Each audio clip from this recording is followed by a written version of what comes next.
Masechet Tmura, on va commencer le daf Tetvav. On reprend à la Mishnah, à la troisième ligne, au début du daf. Cette Mishnah, elle va nous parler des différences qu'il y a entre le Korban Khatat d'un Yachid. Korban Khatat, donc c'est, si on a fait une Avera Beshogeg, on doit ramener un Korban Khatat. Maintenant, il y a deux sortes de Korban Khatat. Il y a Khatat Yachid et Khatat Tzibur. Si une personne individuelle, elle a particulière, elle a fait une Avera, elle remet son Korban Khatat. Si le Tzibur en entier, le peuple, il a fait une Avera, il y a une Khatat Tzibur. Et il y a des différences entre les deux, c'est ça qu'elle va parler dans la Mishnah. Khatat Yachid, chez Kippour Baalea, s'il y avait un Korban Khatat d'un particulier, que son propriétaire, il a perdu ce Korban, ce Korban a été perdu, et le propriétaire, il a pris un autre à sa place, et il a fait le Korban il a eu la Kapara avec un autre Korban, et ensuite il a retrouvé ce Korban. Alors qu'est-ce qu'on en fait de ce Korban Khatat qui était destiné à être Khatat? Alors là, la Mishnah, elle dit Meta. C'est une halakha de Moshe Messina, et qu'il faudra la faire mourir, on l'enferme dans une pièce, et elle va mourir parce qu'on n'a pas le droit d'en profiter. Veshel Tibour et la Meta. Maintenant, si c'est un Korban Tibour, un Korban Khatat de Tibour, que la même chose a été perdue et qu'on en a pris un autre à la place, ensuite on l'a retrouvé, et la Meta, celui-là, il n'y a pas une halakha de le faire mourir, mais on va attendre qu'il aura un défaut, et après on peut le vendre. Rabbi Yehuda Omer, Rabbi Yehuda dit non, il n'y a pas de différence, celle du Tibour aussi, Tamout, elle devra mourir. Rabbi Shimon Omer, Rabbi Shimon, il aide Tanakama, et il dit, Ma matinu bevlad khatat ou betmurat khatat, de la même manière qu'on a trouvé dans les catégories suivantes. Vlad khatat, le petit, c'est un bema a été destiné pour un khatat, elle a eu un vlad, un petit. Alors là, celui-là, il va mourir. Ou betmurat khatat, c'est une bema qui a été destinée à être la tmura, la contre-valeur d'un korban khatat, que la kudusha du korban khatat passe sur elle. Ou bechatat shemetu ba'alea, ou bien un korban khatat que son propriétaire, celui qui devait l'apporter, le sacrifier, est mort. Que tout cela, il faudra les tuer. Tout cela, ils devront mourir. Et sur ça, la Mishnah, elle dit, et c'est que sur un korban yachid, un khatat yachid, que tous ces trois cas-là, ils vont mourir, mais c'est pas sur un korban khatat d'un tzibur. Af shekipru be'alea ve'avra shnata be'yachid dvarim amurim velo be'tzibur. La même chose aussi pour un korban khatat que son propriétaire a eu une kapara grâce à un autre korban, ou bien un korban khatat qui est passé dessus une année entière, que on pourra plus l'utiliser pour le sacrifier en tant que khatat. Celui-là aussi, il devra mourir. Et quand est-ce qu'il devra mourir? Que beyachid, que si c'était un korban khatat d'un yachid, mais pas betibour, pas si c'était un korban khatat d'un tibour. En fait, il vient prouver la vie de Tanakama grâce aux autres catégories des korban khatat qu'il faudra tuer. Tanoura Banan. Chachamim nous enseignait. Maou Omer, pourquoi le pasuk il a besoin de dire khatat yavi? Il va le khatat qu'il ramène. Dans le pasuk, le mot yavi, il est en trop. On avait qu'à dire son korban khatat, pas qu'il amène son korban. Et pourquoi on a dit yavi? Alors là, la Gemara nous dit comme ça. Minaïn le makidish khatato ve'avda. D'où je sais que s'il y a une personne qui a rendu ekdesh son korban khatat pour le sacrifier, et ensuite il a été perdu, et il a prélevé une autre BMA à sa place, et ensuite on a retrouvé la première, Kayemet, qui était le premier korban, la première BMA qui était présente, et voici les deux, ils sont devant nous. Minaïn shezu même shirte yavi, d'où je sais qu'il n'est pas obligé de prendre la première ni la deuxième, il peut choisir celle qu'il veut. Talmud Lomar, le pasuk il dit khatat yavi, il va ramener son khatat, celui qui veut il ramène. Yachol yavi shtem, peut-être j'aurais pu croire qu'il peut amener les deux en tant que korban khatat. Talmud Lomar, la fin du pasuk elle nous dit yavi ena, il va l'amener au singulier, il va ramener que une et pas deux. Achat velo shtaim, une et pas deux. Et la deuxième, donc celle qui ne va pas utiliser, qu'est-ce qu'on va en faire? Donc une on prend en tant que khatat, la deuxième qu'est-ce qu'on en fait? Amar Rav Amnuna, il nous dit, Tanya Rabbi Yehuda Omer, au nom de Rabbi Yehuda, Tir'e. Rabbi Yehuda il dit que tirée, on ne sera pas obligé elle va pas mourir, elle pourra paître jusqu'à qu'elle ait un défaut, et après, on peut la vendre. Rabbi Shimon Omer, Rabbi Shimon, il n'est pas d'accord, il dit, celle-là aussi, tamout, il faudra qu'elle meure. Donc, une marloquette entre Rabbi Yehuda et Rabbi Shimon, est-ce que ce korban khatat, que son propriétaire a eu une capara mise à part, d'une autre part, est-ce que, et ensuite on l'a retrouvée, est-ce que elle devra mourir ou pas? Alors, c'est ça que Baral pose la question, Rabbi Yehuda tira, est-ce que Rabbi Yehuda il pense que elle sera pas obligée de mourir? Pourtant, vers Rabbi Yehuda tamut shaminanle.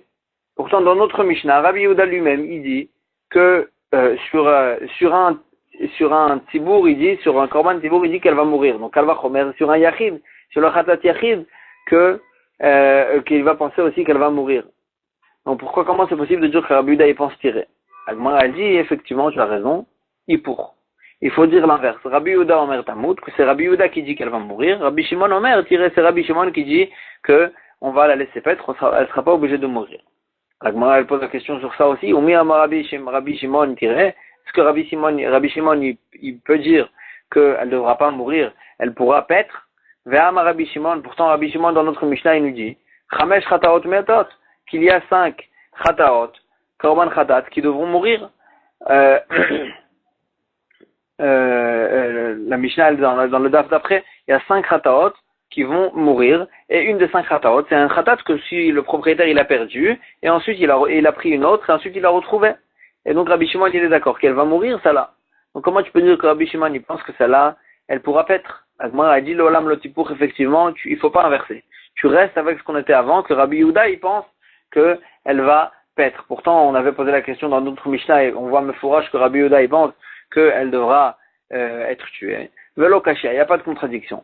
Kan ba'avuda b'shat afrasha, kan ba'avuda b'shat kapara. Il y a 2 cas d'une BMA de khatat qui a été perdue et ensuite on l'a retrouvée. La question elle est, quand est-ce qu'on l'a retrouvée? Est-ce qu'elle était perdue qu'au moment où elle était perdue qu'au moment où juste au moment où on a prélevé la BMA pour le khatat? Que, en fait, au moment ou bien elle était perdue même au moment de la kapara. Si elle était perdue au moment de la kapara,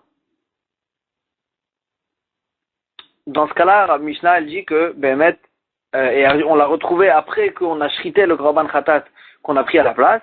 Dans ce cas-là, c'est le Rabbi Yehuda de notre Mishnah qui pense que, si on l'a retrouvée bien après qu'on a eu le korban khatat, il faudra qu'elle meure.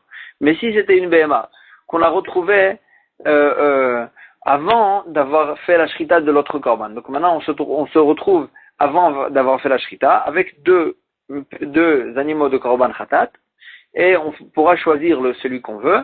Et sur ça, Rabbi Yehuda a dit le deuxième, qu'est-ce qu'on en fait? Elle pourra paître et on n'aura pas besoin de le tuer. Et parce que en fait, toute la halakha Moshe Missina a été dite que sur une BMA qui était perdue complètement au même moment qu'on a amené le korban. C'est sur ça qu'on a dit qu'il faudra qu'elle soit tuée. Mais pas dans un cas où la BMA a été retrouvée avant d'avoir amené le korban. Veibaitema, la Gemara propose une deuxième réponse. Il dit Veidib de Shat Afrasha. Dans les 2 cas, BMA était perdu qu'au moment où on a prélevé l'autre BMA en tant que khatat. Et BMA, on a retrouvé l'autre. On a retrouvé celle qui était perdue avant d'avoir sacrifié le korban. Velo kasha, donc comment répondre à la contradiction? Dans notre Mishnah, Rabbi Yehuda il dit qu'elle va mourir et dans la Braïta il dit qu'elle pourra paître. Ha Rabbi Yehuda liba de Rebi, ha Rabbi Yehuda liba de Rabbanan. C'est Rabbi Yehuda selon l'avis de qui? Est-ce que c'est d'après Rabbi Yehuda d'après Rabbanan ou bien Rabbi Yehuda d'après Rebi? Ils étaient en marloquette sur l'avis de Rabbi Yehuda. Est-ce que Behemet, une khatat, korban khatat qui a été perdue et qui a été retrouvée avant d'avoir fait la shrita, est-ce qu'elle devra mourir d'après Rabbi Yehuda ou pas? C'était une marloquette entre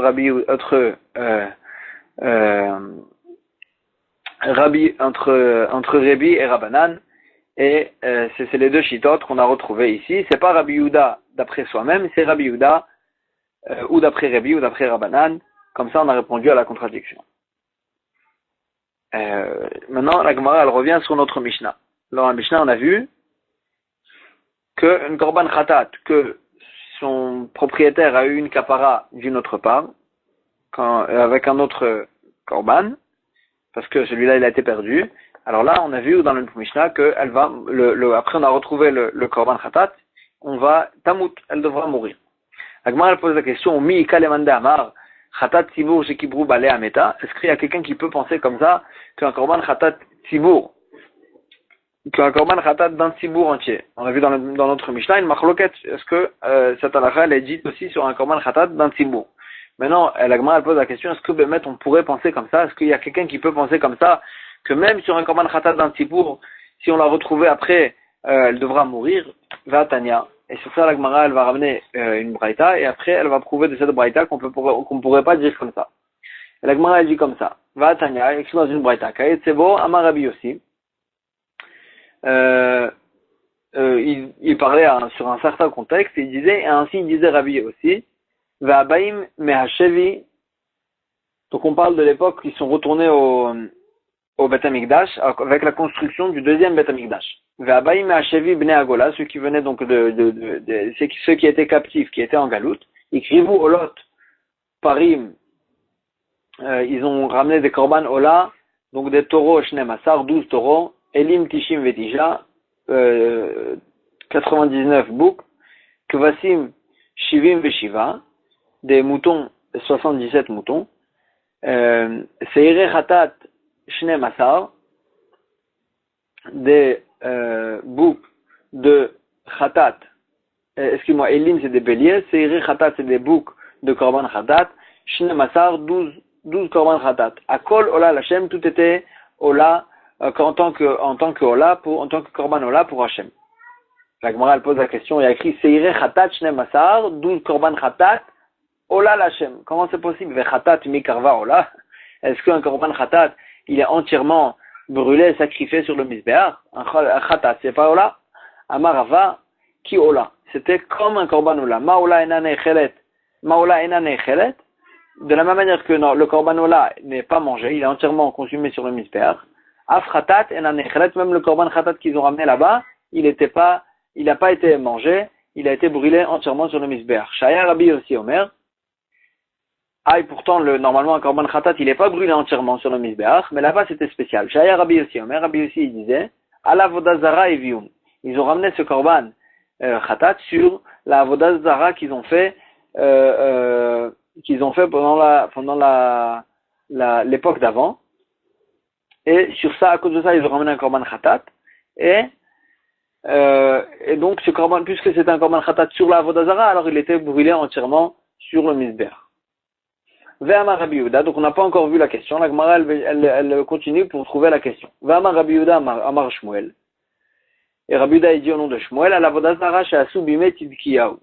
C'était sur la Vodazara qu'ils ont fait à l'époque de Tzidkiyahu, que à son époque ils ont fait à Vodazara, et sur ça ils devaient ramener ce korban khatat qui était entièrement brûlé. La Gemara elle dit, Kasel Kadatin, au début on pensait que les man deitle khatat tibour j'indiskabru baalea meta, celui qui pense que même un korban khatat d'un tibour, que son propriétaire a eu une capara d'une autre part, et après on a retrouvé cette béma, que cette béma meta elle doit mourir.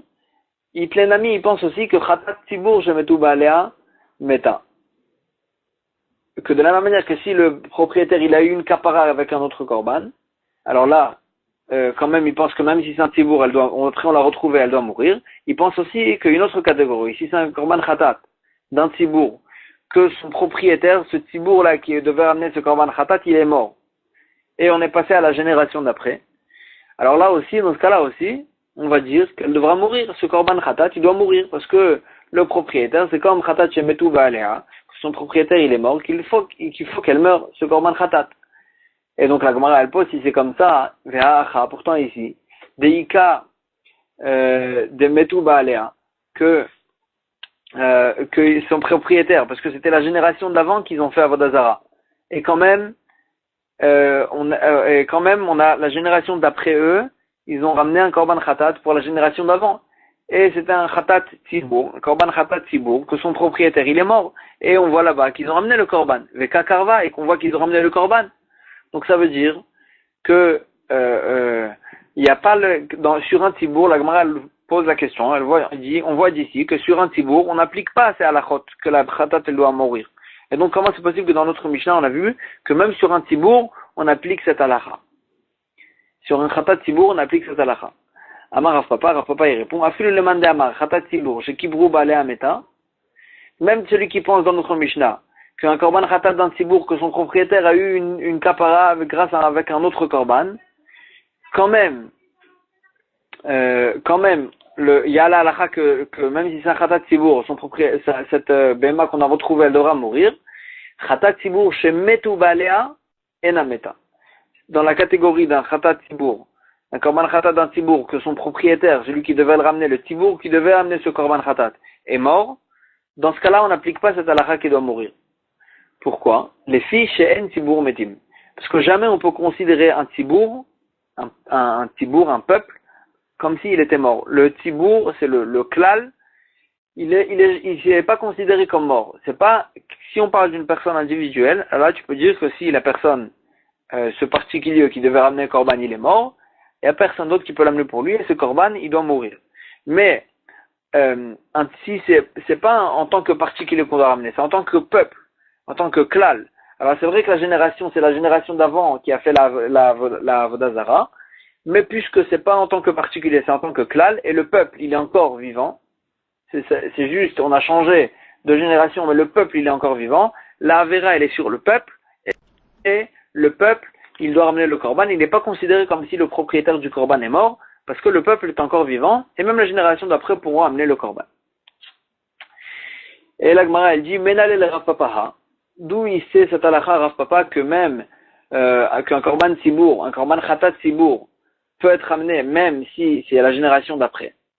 Inema mishum dirtiv tachatavotecha yu banecha, si c'est à cause du pasuk dans Tohilim qui nous dit qu'à la place du père viendra le fils. Alors là, si c'est à cause de ça, yachi afilu yachid nami, même un yachid, même un korban khatat d'un particulier, si le père, il est mort, le propriétaire du korban, il est mort, on aurait qu'à dire aussi que son fils peut ramener grâce à lui, à cause de lui, pour le père, le korban. Pourtant, c'est sûr que khatat yachid, si le propriétaire il est mort, alors là, la BMA, elle doit mourir. Et la Malagmara, elle dit, Ela inutama shen tibour metim, d'où on sait que le tibour n'est pas considéré comme mort, miseire regalim verache chodashim. On apprend cette halakha des boucs de Shalosh Regalim et de Rosh Chodesh. D'Amar Rachmana, la Torah nous dit Aitinu mitrumat alishka, qu'il faut ramener ces deux corbanotes-là des dons que les gens ils ont fait à la lishka, avec les machatita shekel, en mois de Hadar, les gens ils donnaient machatita shekel en don à la lishka du Bet Hamikdash, et tout l'argent qui était dans cette lishka, que tout le clan d'Israël ils ont donné, était utilisé pour les Seirim de Shalosh Regalim et de Rosh Chodesh. Et c'est grâce à ça. Vedilma, la Gemara pose la question, comment on peut utiliser ce don-là pour ces korbanot-là? Vedilma, Metu Marayou. Des Hanezouzé, peut-être que les propriétaires de ceux qui ont fait le don de ces Machatita Shekel, en Hadar, ils ont donné Machatita Shekel. Et donc ils étaient vivants. Et après arrive par exemple Rosh Chodesh Nissan ou bien Pessah, et peut-être qu'ils sont morts à ce moment-là. Et donc comment on peut, grâce à leur argent, à leur don, donner, utiliser pour le korban que c'est un korban qui les concerne pas. Parce que les gens ils donnent le don pour le korban tibour, de tout le clan d'Israël, et on utilise le korban, on utilise cet argent-là en fin de compte pour d'autres personnes parce qu'eux ils sont morts. Donc comment on peut utiliser? Et la lave, seulement si tu vois que quand même on utilise cet argent, shmaminé, ça veut dire qu'on veut t'apprendre d'ici, en tibour metim, que le korban tibour, il vient en tant que peuple, et le don est donné en tant que peuple, et donc puisque le peuple il meurt pas, il n'est jamais considéré comme mort, alors là c'est pour ça qu'on peut utiliser les dons même de la personne qui est morte pour faire le korban du tibour. Veibaïtema, la Gemara elle essaye de proposer une deuxième réponse. Comment on avait pu amener là-bas le korban de Khatat pour la Avodazara alors que c'était la génération d'après. Qui a Krouvinu l'année Khataot, quand ils ont fait le korban Khatat sur ce sur la Avodah qu'on fait la génération d'avant, Achaye Akrevinu. C'est été fait sur ceux qui restaient encore de la génération d'avant, ceux qui étaient encore vivants du temps du Beth Amikdash d'avant, qu'ils étaient vivants à cette époque-là, et donc eux, ils sont pas morts. Et donc c'est pour ça c'est grâce à eux qu'on pouvait amener ce Korban Khatat. Dire-t-il, comme ce qu'on voit dans le Passouk, qu'il y en avait qu'ils ont vécu le premier Beth Amikdash et le deuxième Beth Amikdash. Le Passouk nous dit Verabim Kohanim Aleviim Veraché Avot Azkenim, et beaucoup des Kohanim et des Léviim et des pères vieux, Asher Raou et Abayit Arashan, que eux ils ont vu le premier Beth Amikdash, Beyasdo Ze Abayit Bochim Bekol Gadol, quand ils ont vu le deuxième Beth Amikdash, alors là eux ils pleuraient ils pleuraient avec une grande voix, parce qu'ils se sont rappelés en fait du premier Beth Amikdash qui était plus beau que le deuxième Beth Amikdash. Verabim Betoua, il y en avait beaucoup qui étaient contents, ceux qui n'ont pas vu le premier Beth Amikdash. Donc on voit en tous les cas dans ce passage qu'il y en a qui ont vécu le premier Beth Amikdash, et ceux-là, ils ont fait Avodah Zarah eux-mêmes, ils étaient encore vivants au moment du deuxième Beth Amikdash, et donc c'est pour ça que, grâce à eux, on pouvait amener ce Korban Khatat, et c'est pas considéré comme un Korban Khatat que son propriétaire est mort. Vedilma, apportant la Gemara, elle pose la question, Anach Miuta, peut-être que ceux qui ont vécu le premier Beth Amikdash, et donc ils étaient vivants au moment de cette Avodah Zarah, peut-être que c'était une minorité, et donc tu peux pas les considérer comme le Tzibour.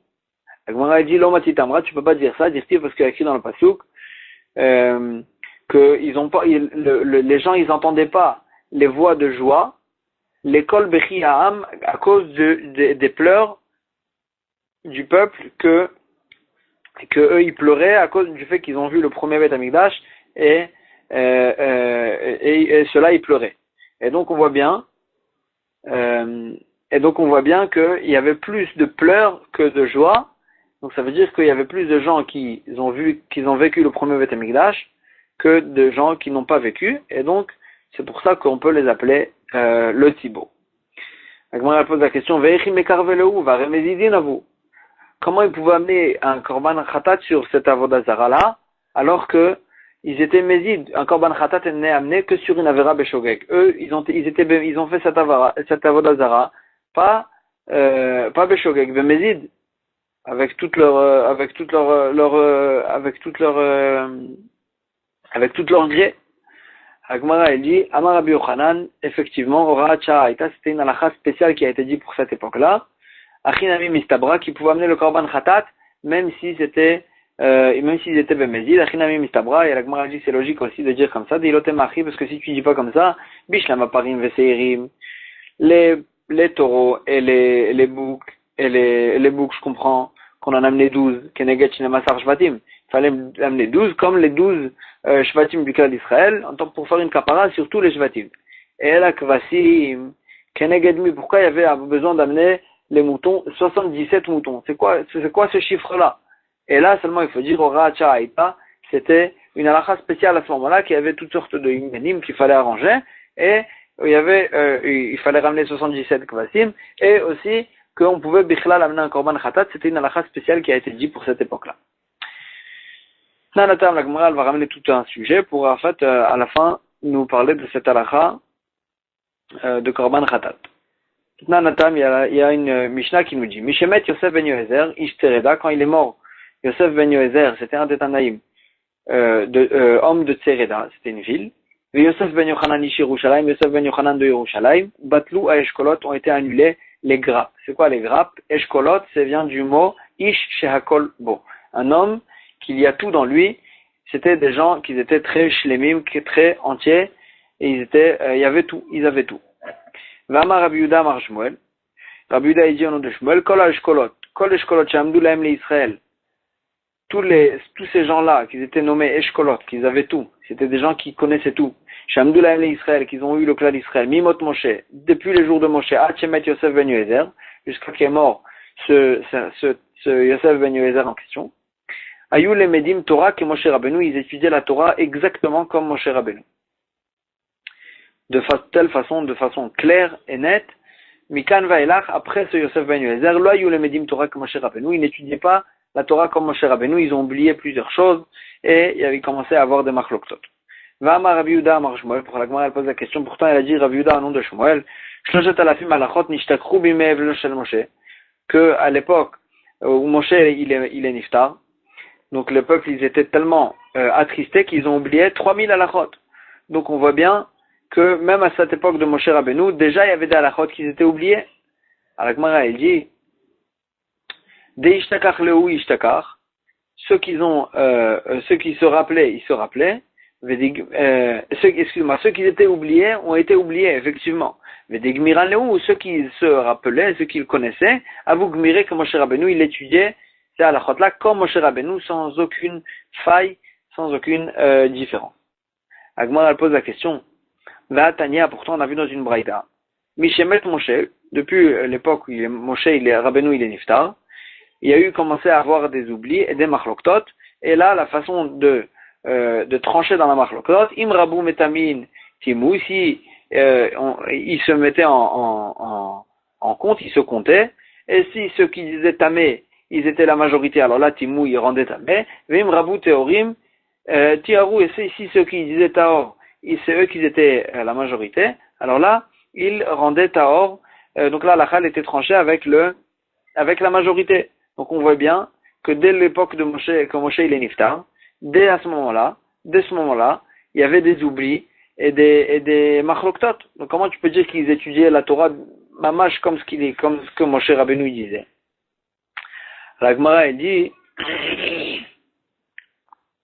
Liba de Im'it, c'était la compréhension des choses qui a été, Liba c'est le cœur, la compréhension des choses qui a été diminuée. Mais, ce qui se rappelait, Nigmar Avou Gmiré Lehu que Moshe Rabbeinu, ils étudiaient ce qui se rappelait comme Moshe Rabbeinu de façon exacte. Bematnita Tana,